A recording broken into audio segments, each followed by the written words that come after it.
Hello students, in this video we will continue further with structure of atoms. So this is the lecture 8.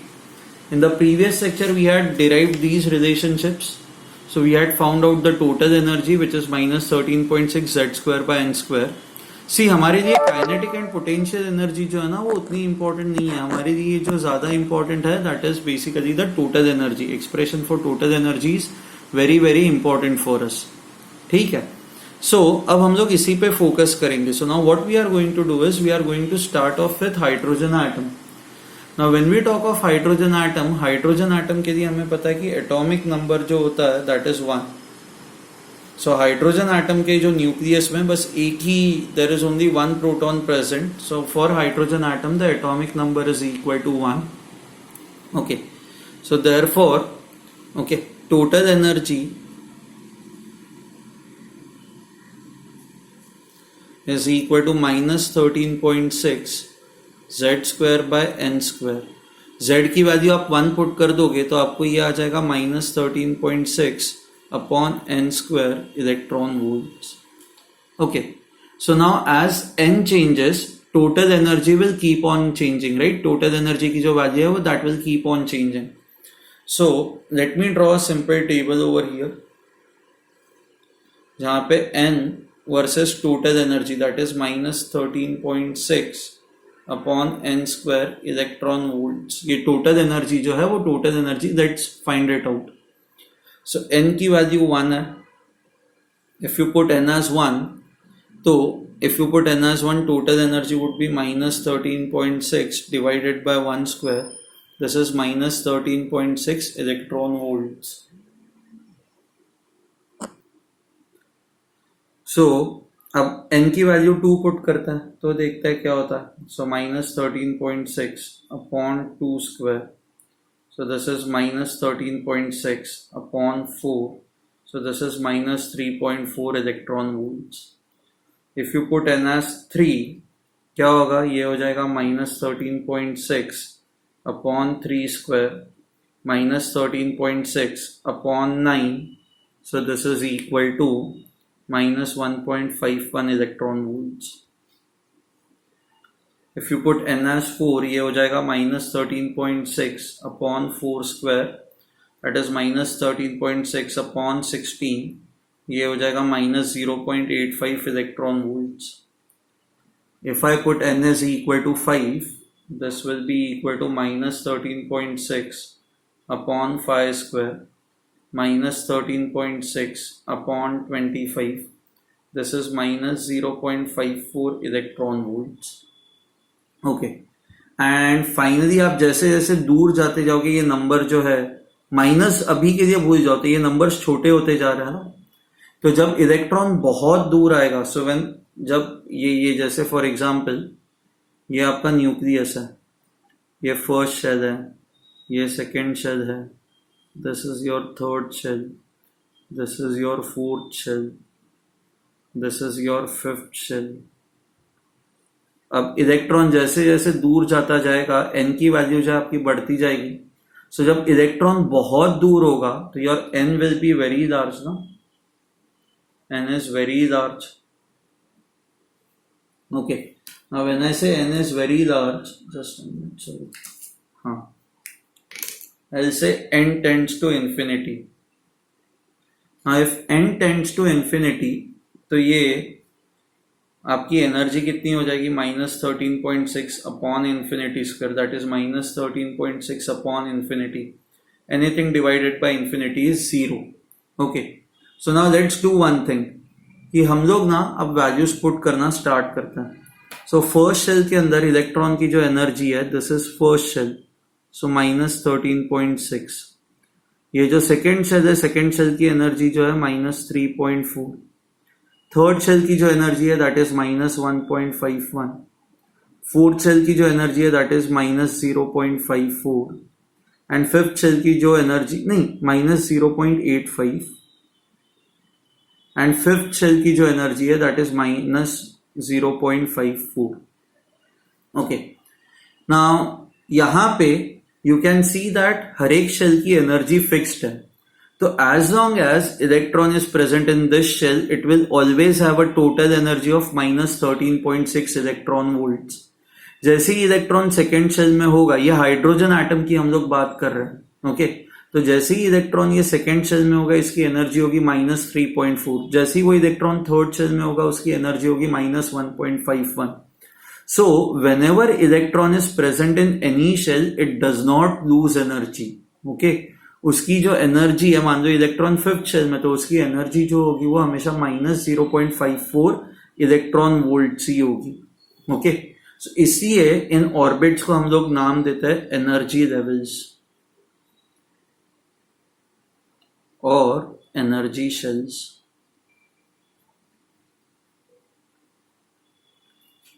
ठीक है, I hope this is clear to you. Okay, so what it means is for hydrogen atom, ये सारी चीजें हम लोग hydrogen atom के लिए कर रहे हैं ना. So for hydrogen atom, energy of the first shell is this much, energy of the second shell. What do you mean energy of the second shell? It means अगर जो इलेक्ट्रॉन इस second shell में है तो इसकी energy इतनी ही होगी, minus 3.4 electron volts. Electron अगर जो थर्ड शेल में, तो इसकी एनर्जी जो होगी that is minus 1.51 electron volts, minus 0.85 electron volts fourth shell में. सो एनर्जीज इलेक्ट्रॉन की फिक्स होंगी. Now if you look at these numbers, इनमें से ये सबसे स्मॉलेस्ट नंबर है ना, क्योंकि माइनस 13.6 ये सबसे छोटा होगा. आप नंबर लाइन पे अगर जो इन नंबर्स को प्लॉट करोगे तो ये ऐसा ही होगा. माइनस, ये मान लो आपका 0 है, तो लेफ्ट हैंड साइड पे सारे प्लॉट होंगे minus 13.6, minus 3.4, minus 1.51. You can see that subsequently ये सारे नंबर्स जो है वो इंक्रीज होते जा रहे हैं, राइट. आप नंबर लाइन पे राइट हैंड साइड पे शिफ्ट होते जा रहे हैं. So I can say that in the first shell, ये जो आपका फर्स्ट शेल है, electron has got minimum energy. जैसे जैसे वो ऊपर वाले शेल्स में जाता है, उसकी जो एनर्जी है that energy keeps on increasing, उसकी जो एनर्जी है that keeps on increasing. So I can write this now. ये जो फर्स्ट शेल होता है, इसको कहा जाता है ग्राउंड स्टेट. ग्राउंड स्टेट मतलब यूजुअली इलेक्ट्रॉन जहां पे प्रेजेंट होगा उसका lowest possible energy state. This is the ground state, that is lowest energy state.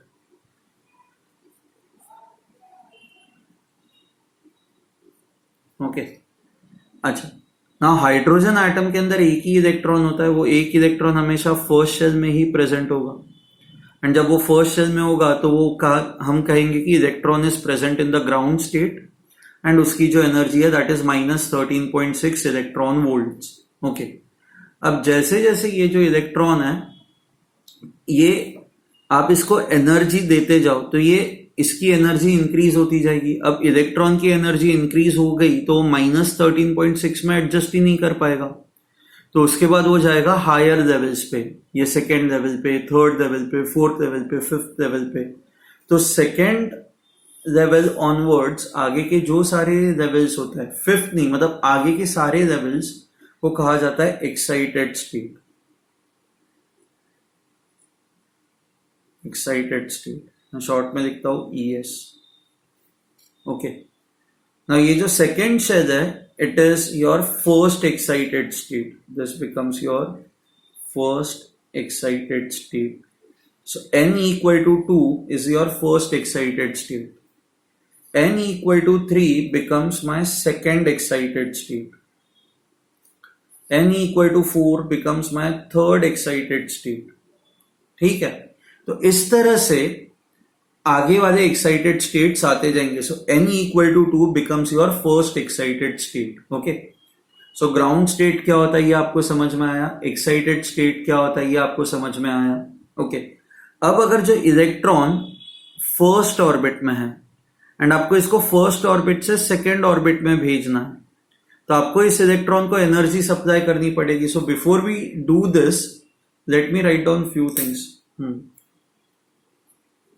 As electron moves to higher orbits,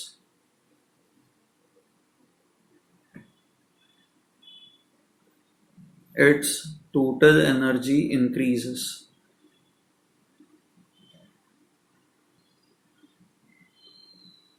So therefore,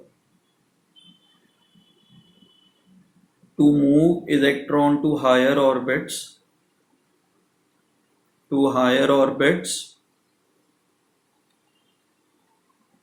energy should be given to it.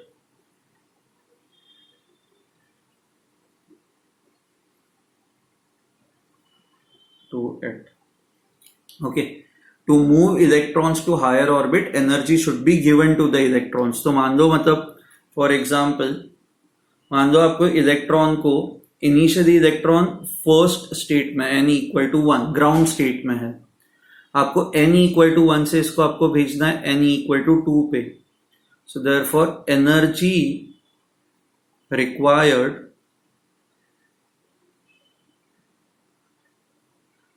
delta E, ये energy required is how much, it is equal to the energy of higher orbit minus energy of lower orbit. जो भी energy difference है आपको वो energy difference apply करना है ना. तो आप -3.4, सेकेंड ऑर्बिट की एनर्जी हमें पता है इट इज -3.4, फर्स्ट ऑर्बिट की एनर्जी पता हमें it is -13.6. So energy of higher orbit minus energy of lower orbit, so ये हो जाएगा 13.6 minus 3.4, that is 10.2 electron volts. तो आपको एग्जैक्टली इतनी ही एनर्जी इस इलेक्ट्रॉन को देनी है. आप थोड़ी ज्यादा भी एनर्जी दोगे ना तो भी वो काम की नहीं है, आप कम एनर्जी दोगे तो भी काम की नहीं है. आपको एग्जैक्टली 10.2 इलेक्ट्रॉन वोल्ट्स की ही एनर्जी उस इलेक्ट्रॉन को देनी है. ओके, ठीक है. I hope you have understood this. I repeat it.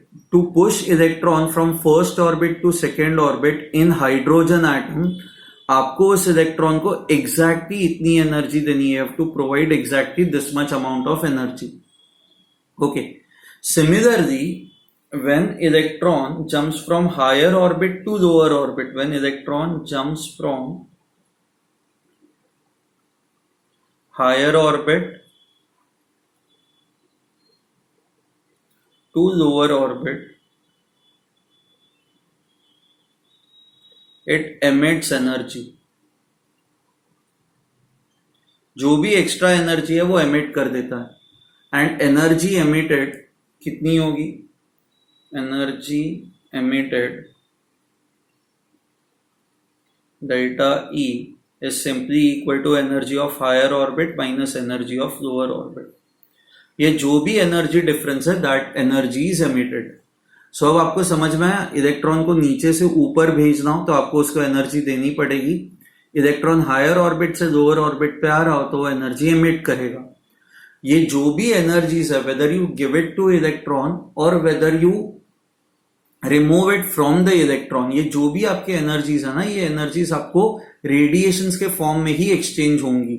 Okay, so I repeat it कि energy emitted or energy which should be given to the electrons, all these energies should be in the form of radiations. Okay, so यहाँ पे energy emitted it is in the form of radiations.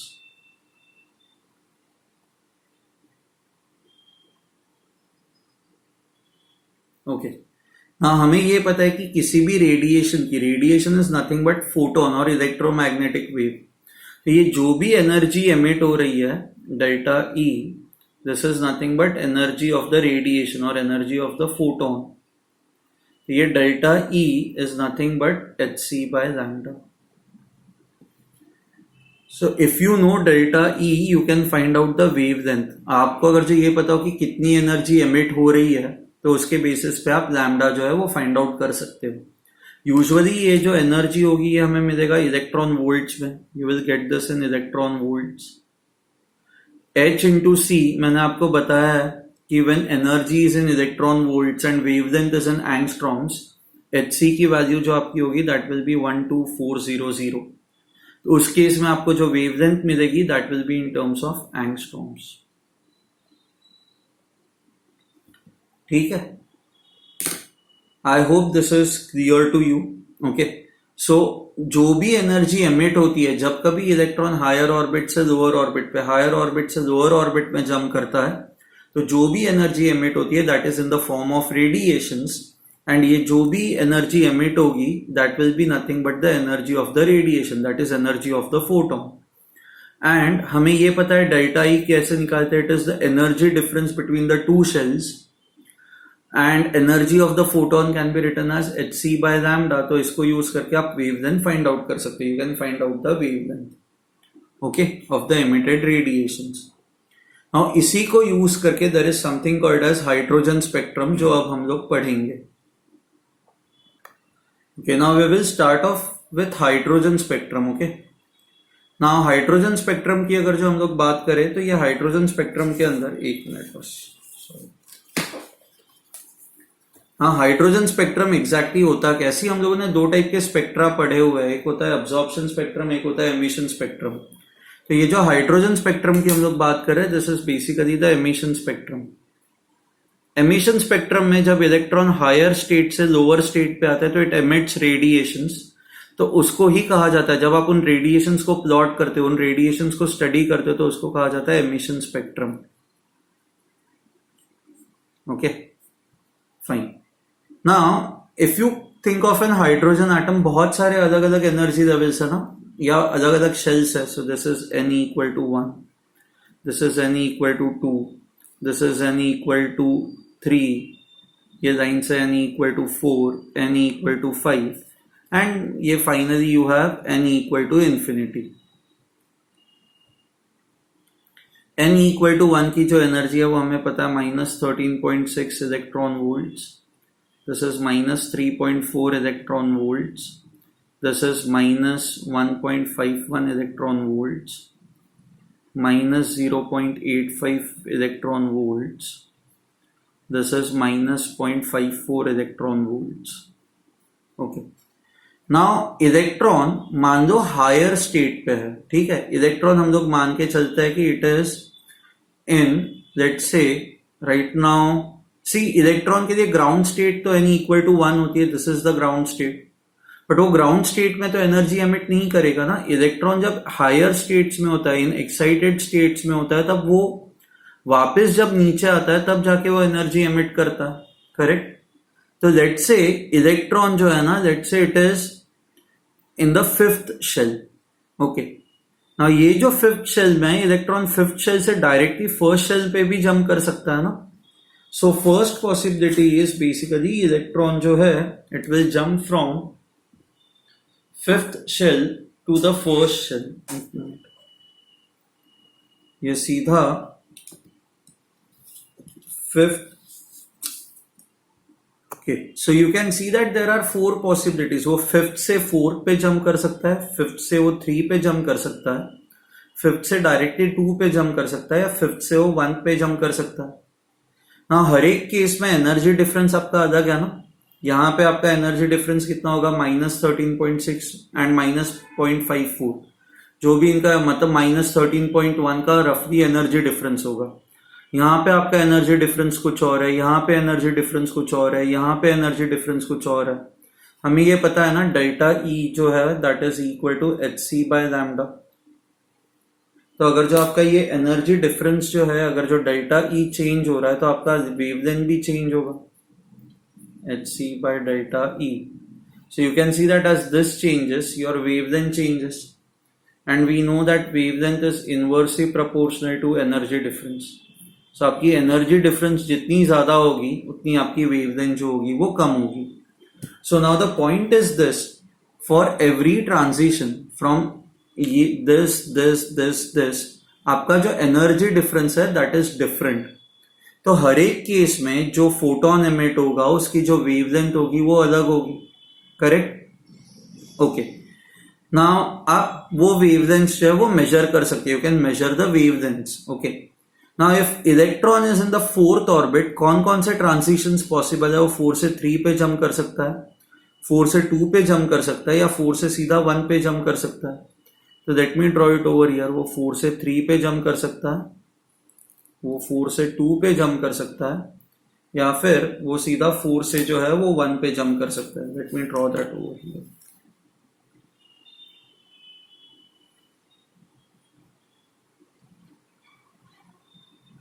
Okay, ना इस तरह से ये अलग अलग transitions के लिए जो है मैंने ना डिफरेंट लाइंस बनाई हैं. अच्छा ये तो ऑलरेडी बन चुका है, ये रिपीट बनाई, इसकी जरूरत नहीं है. हाँ, नाउ इन सारे लाइंस के लिए what do you think is common?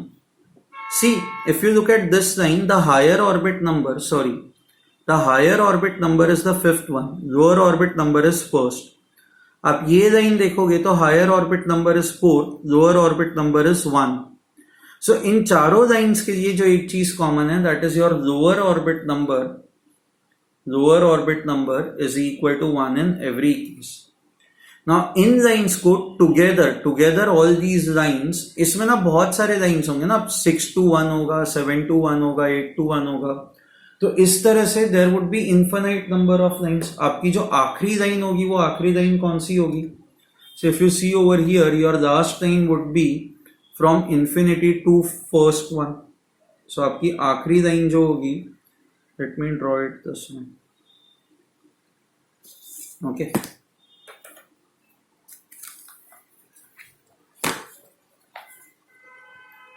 So this would be your last line. Okay, now in सारे lines के लिए you can see that for all these lines your lower orbit number is always equal to 1. okay, so ये सारी lines तब emit होती है जब electron जो है वो हायर ऑर्बिट से फर्स्ट ऑर्बिट पे आता है. okay, now इन सारे lines को कंबाइन करते हो आप, एक there is a term for it. okay, this entire term, so these entire lines, these are called as your Lyman series. Lyman series. So whenever we say Lyman series, for Lyman series your lower orbit number is always equal to 1. अब Lyman series के अंदर ये अलग अलग transitions है ना, 2 से 1, 3 से 1, 4 से 1, 5 से 1, इंफिनिटी से 1. सो आपको बस ऐसे इमेजिन करना है कि ये ना अलग अलग स्टेप्स है, एंड इन स्टेप्स पर से इलेक्ट्रॉन हमेशा फर्स्ट स्टेप पे जंप करता है. तो सबसे छोटा जंप कौन सा है, which is the smallest jump in this case? You can see that this line represents the smallest jump, correct? तो जो भी लाइन स्मॉलेस्ट जंप रिप्रेजेंट करती है, that is called as the first line of the series. It always represents the smallest jump. Now Lyman series के case पे आपकी जो smallest jump है, that smallest jump is from 2 to 1.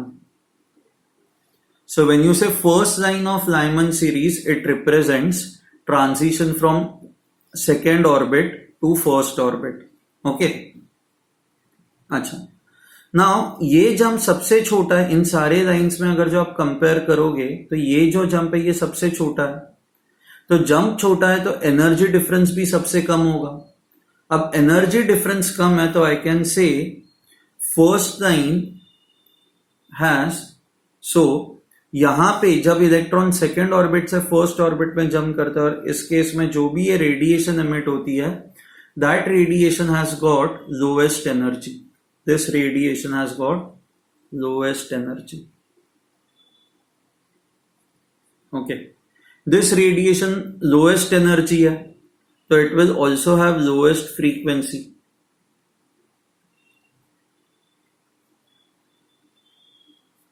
okay, and it will have, you can see that energy, if energy is less, wavelength would be more. So this transition also corresponds to the longest wavelength.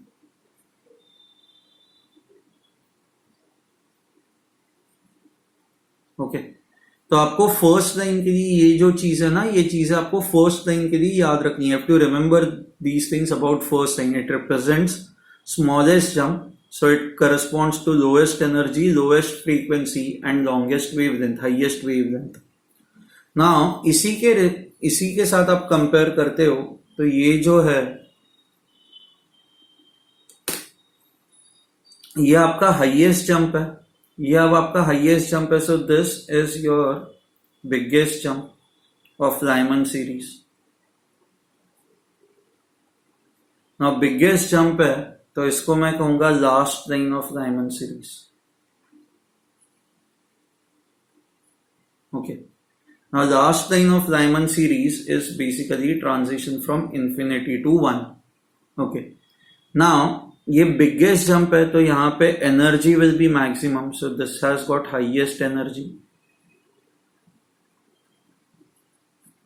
So if it has got highest energy, it will have highest frequency. And if it has got highest frequency, it also has lowest wavelength. क्योंकि energy and wavelength are inversely proportional to each other. So आपको first time पता होना चाहिए, आपको last time पता होना चाहिए, ठीक है. So I hope Lyman series is clear to you.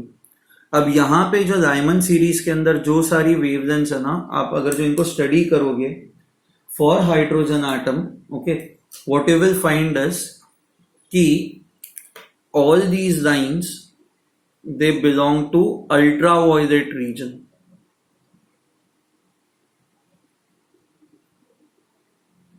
आपको याद है मैंने आपको इलेक्ट्रोमैग्नेटिक वेव्स में ऐसे बहुत सारे रीजन्स बताए थे कि गैमा रेज होता है, एक्स रेज होता है, अल्ट्रावायलेट रीजन होता है, विजिबल लाइट होता है, इंफ्रारेड, रेडियो वेव्स, माइक्रोवेव्स, बहुत सारे ऐसे वेव्स होता है. तो ये जो लाइमन सीरीज के अंदर जो सारी वेव्स आती है या जो सारे रेडिएशंस आते हैं, it is found that all these radiations belong to ultraviolet region. This is everything done for hydrogen atom. क्योंकि आप जैसे ही एटम चेंज कर दोगे आपकी Z चेंज हो जाएगी तो ये एनर्जी नंबर्स जो है वो चेंज होते जाएंगे. ओके. इसके बाद now when you look at this second series, इसमें अगर जो आप देखते हो तो कॉमन एस्पेक्ट जो आपको दिखाई देता है वो ये है कि सारे केसेस में ट्रांजिशन जो हो रहा है वो n इक्वल टू 2 पे हो रहा है, n इक्वल टू 2 तक. यहाँ पे लास्ट लाइन जो होगी वो ये होगी. ओके. ना इसको कहा जाएगा, ये पूरे सारे लाइंस के कॉम्बिनेशन को कहा जाता है बाल्मर सीरीज. बाल्मर सीरीज के लिए the common thing is lower orbit number is always equal to 2. यहाँ पे first line of this Balmer series is this. यहाँ पे transition is from 3 to 2. The last line of Balmer series is this. This is from infinity to 2. Obviously last line will have maximum energy, minimum wavelength. First line will have minimum energy, maximum wavelength. Okay.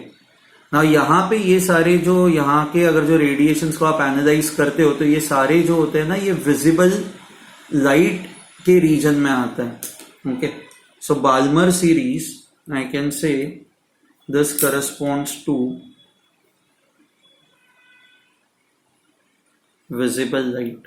आपको कैसे समझ में आएगा कि ये visible light के अंदर आता है? तो आप यहाँ पे वेवलेंथ्स की वैल्यूज अगर जो निकालोगे तो वेवलेंथ्स की value violet and red colour के बीच में आती है, which is your basically visible region. अब यहाँ पे अगर जो आप देखोगे तो यहाँ पे क्या हो रहा है कि यहाँ पे जो इलेक्ट्रॉन है वो थर्ड ऑर्बिट तक आ रहा है. करेक्ट. सो फर्स्ट तक आता है तो लाइमन, सेकेंड ऑर्बिट तक आता है तो बाल्मर, थर्ड तक आता है तो इसको कहा जाता है पास्चन सीरीज.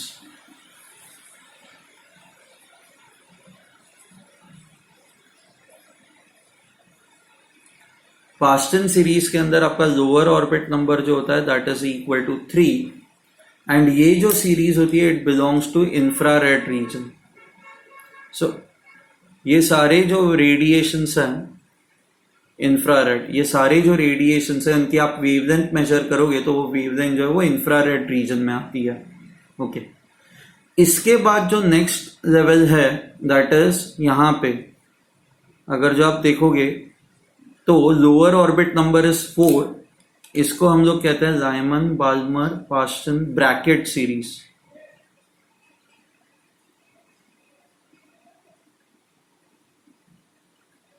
ब्रैकेट सीरीज के अंदर your lower orbit number is equal to 4. Electron जो है वो हमेशा फोर्थ ऑर्बिट में जंप करता है. ओके.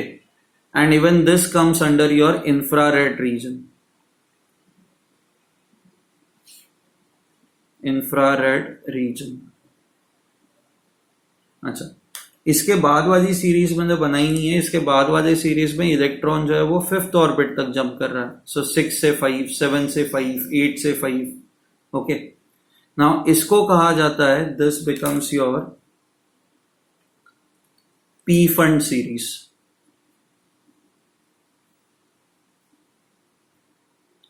अब when I say Pfund series के अंदर your lower orbit number is equal to 5। ठीक है, सो पी फंड सीरीज के अंदर the lower orbit number is equal to 5। Okay, even Pfund series comes under infrared region. आगे के सारे जो है सारे इंफ्रारेड रीजन के अंडर ही आता है। So when electron jumps to your first orbit, it becomes your Lyman series. फिर electron which belongs to ultraviolet region. If electron jumps to your second orbit, higher orbit से अगर जो second orbit में jump करता है तो ये Balmer series हो गई। इलेक्ट्रॉन अगर जो थर्ड और हायर ऑर्बिट से थर्ड ऑर्बिट पे जंप करता है तो पास्टन, उसके बाद आता है ब्रैकेट सीरीज एंड उसके बाद आता है पी फंड सीरीज। ओके, ना ये ऐसे बहुत सारे, जरूरी नहीं फिर वो 6 पे भी जंप कर सकता है। सो 10 से 6 पे जंप कर रहा है, 9 से 6 पे कर रहा है तो एक अलग सीरीज हो जाएगी। तो ये सारी सीरीज को स्टडी किया गया एंड इसी के बेसिस पे ये कंक्लूड हुआ कि रुदरफोर्ड का मॉडल जो है वो गलत है, या आपको इस तरह से डिस्क्रीट वेवलेंथ्स मिल रही है, आपको कंटिन्यूअस स्पेक्ट्रम नहीं मिल रही है, और getting a discrete spectrum. So which prove that कि एक फिक्स्ड एनर्जी लेवल्स है, इलेक्ट्रॉन जब इन एनर्जी लेवल्स के बीच में जंप करता है तो रेडिएशंस जो होती है वो रेडिएशंस इधर एमिट होती है या वो रेडिएशंस जो है वो अब्सॉर्ब हो जाती है। ओके, आपको टर्मिनोलॉजीज याद रखनी है, first line, second line, third line, fourth line. आपको ये याद रखना है कि जो भी एनर्जी एक्सचेंज होगी, that energy exchange delta E, this is always equal to energy of higher orbit minus energy of lower orbit. Electron जब लोअर ऑर्बिट से हायर ऑर्बिट में जाता है तो you have to give energy to the electron. जब electron higher orbit से lower orbit में आता है तो it will always emit energy. किसी भी ऑर्बिट के अंदर इलेक्ट्रॉन की radius, velocity, kinetic energy, potential energy, total energy, ये सारे वैल्यूज डिफाइंड होता है। मतलब ऐसा नहीं है कि इलेक्ट्रॉन को आज तेज घूमने की इच्छा हुई तो तेज घूमना स्टार्ट करेगा, वो ऐसा नहीं कर सकता। सारे नंबर जो है वो डिफाइंड होता है। Okay, and how do you calculate this? Delta E is simply equal to minus 13.6 into Z square 1 by NH square minus 1 by NL square.